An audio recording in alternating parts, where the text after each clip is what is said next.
And whenever anybody comes to a workshop like this, somewhere in the beginning, middle, or end of the workshop, the speaker says, you've got to work on the child's self-esteem. How do you do that? How do you build the child's self-esteem? Well, I've come up with an analogy that I think works. In order to build a child's self-esteem and work on a child's self-esteem, I would ask you to think of self-esteem as being poker chips. Self-esteem is basically poker chips. If you've got a good self-esteem, a strong self-esteem, you've got a lot of poker chips. And if you've got a poor self-esteem, a low self-esteem, you don't have many poker chips. Simple as that. Let's talk about two children who go to the school that your child goes to. These two children go to every school in the country. One child is named Joe Cool. Joe Cool has tons and tons and tons of poker chips. How did he get all those poker chips? By good things happening to him. When good things happen to you, you get poker chips.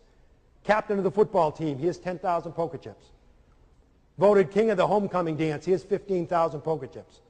Get your picture in the paper for scoring the winning touchdown, he has 12,000 poker chips. This kid's got millions and millions of poker chips. He's had a charmed life, God bless him. He feels great about himself, and he should. Now, you also lose poker chips when bad things happen to you. You go to the prom, Joe Cool goes to the prom with the best-looking girl on campus, 20,000 poker chips. Prom night comes, he's got a pimple on the end of his nose. He loses 3,000 poker chips, but he still has a net gain of 17,000 poker chips. He's still 17,000 poker chips ahead. And this kid goes to school every day with his baskets and bags full of poker chips. And sitting next to him is Larry, the learning disabled kid. Larry, the learning disabled kid, has poker chips like this.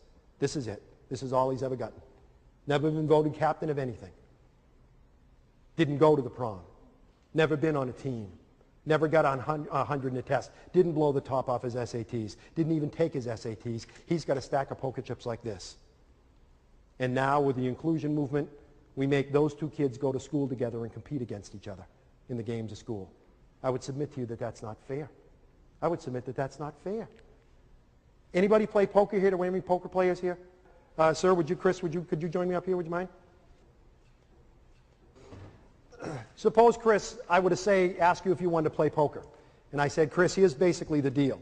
You're going to have this many poker chips, okay? I'm going to have, here you go, I'm going to have all the poker chips in the Western world. I have basically 10 million poker chips back there. I'm going to play poker against you. What would be your first response? Would you want to play? I don't think so. Okay, his first response would be, I don't want to play. What do we think the learning disabled kid is saying to us when he says, I don't want to go to school today, Ma? Don't make me go. I got one of those stomach aches again, Ma. Don't make me go. Please don't make me go to school today. What's he saying to you? He's saying, I don't have enough chips to get in the game. I don't have enough chips. Don't make me play this game. But we say to him, you got to play. The law says you've got to play. You've got to go to school. So I say to you, Chris, you've got to play poker with me. You're going to have that many chips, and I have bundles and bundles of chips back there. How would you play, Chris? Would you play conservatively, or would you play recklessly? Probably recklessly. Probably recklessly. He would be one of those that would say, I'll bet the whole thing. I don't care. That's what the learning disabled kid that's what the learning disabled kid says when he says, sure, I can walk along the edge of that building. Sure, I can try dope. Sure, I can join a group, a gang. Sure, I can do that. In other words, I'm just going to be spontaneous and do anything. I'm just going to bet the whole thing. I don't care. I don't care. I'll just bet the whole thing. Would any of you play conservatively? Yeah, some people are saying, I play conservatively. I just bet one chip at a time. That's what the kid with a learning disability is saying to you when he says, no, I don't want to ask anybody to the dance. Don't ask me to, Ma. I don't want to put anything in the science fair. I don't want to go to summer school. I'm going to take the chips that I've got, and I'm going to hold on tight to those, and I'm not going to let these go. And in school, we make these two kids play the game of school against each other, and I would submit to you that that's not fair. So in class, the first day, we're in class one day, and the teacher says, who was the president of the United States during the Civil War? And Joe Cool's sitting there, and he's saying, I think it was Calvin Coolidge, but I'm not sure. Well, what the heck? I've got 10 million poker chips. If I get this answer wrong, it's only going to cost me 5. Was it Calvin Coolidge? Teacher says, no. Larry, the learning disabled kid, is sitting there, and he's looking at this little stack of poker chips. He's got 25 poker chips to his name. And he's thinking, I think the answer is Abraham Lincoln. I think the answer is Abraham Lincoln, but I just don't dare answer. I don't dare respond because I have another game I've got to play at lunch. You see, yesterday when I went to lunch, I gave the lunch lady, the one with the hairnet and the tattoo, I gave the lunch lady I gave the lunch lady a $20 bill, and she only gave me change for a 10. And my father said, don't you come back without that extra $10. You go to that lady and you tell her she gave you the wrong change. And he's thinking, that's going to take me 25 chips. It's going to take 25 chips for me to go and ask that lady for my money back. So I don't dare play in this game, because if I lose the chips, I won't have enough to play in the game I've got to play at lunch. And the teacher says, the right answer is Abraham Lincoln. And Larry goes, oh, I should have done it. I should have done it. The reality is that the self-esteem of our kids, the problem with the self-esteem of our kids is they just don't have enough poker chips. The solution is to give them poker chips.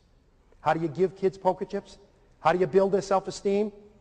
One is, you find, if you're a parent or you're a teacher, you find the island, what Bob Brooks calls the island of competence. You find the one thing that that child can do well, and you make a big deal out of that. You celebrate that. You make that very important. If you're a mom and the only thing your child knows how to do is use a Phillips head screwdriver, every Thursday before he gets off the bus, you loosen every bloody screw in the house.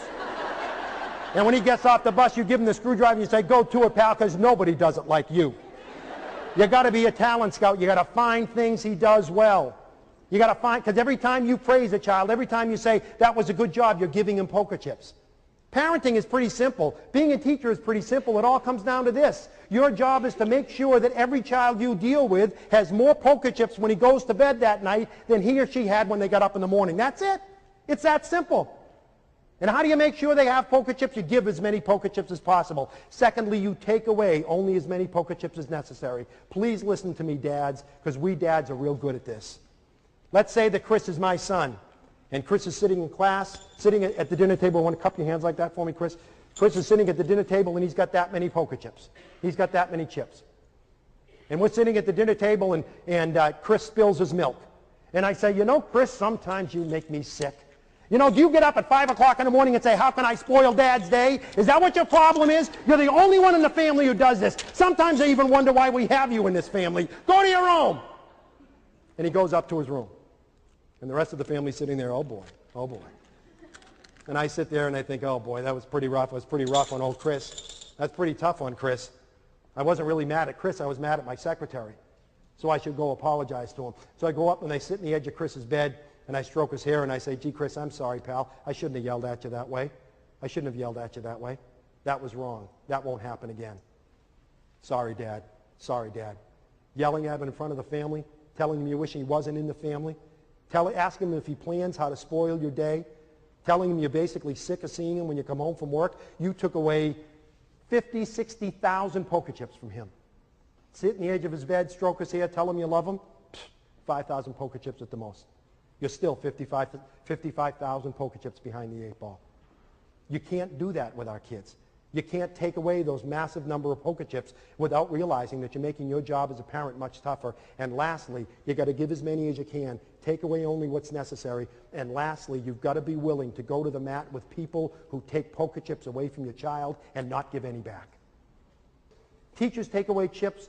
Bus drivers take away chips. Principals take away chips. But most of us also give chips back.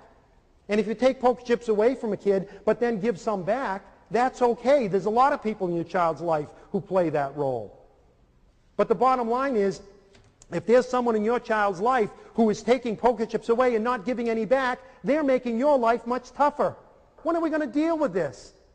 That's what advocacy means.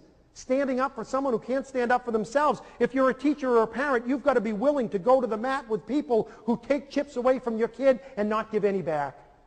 You're a mom, you get up in the morning, you make him French toast. Oh man, 20,000 chips.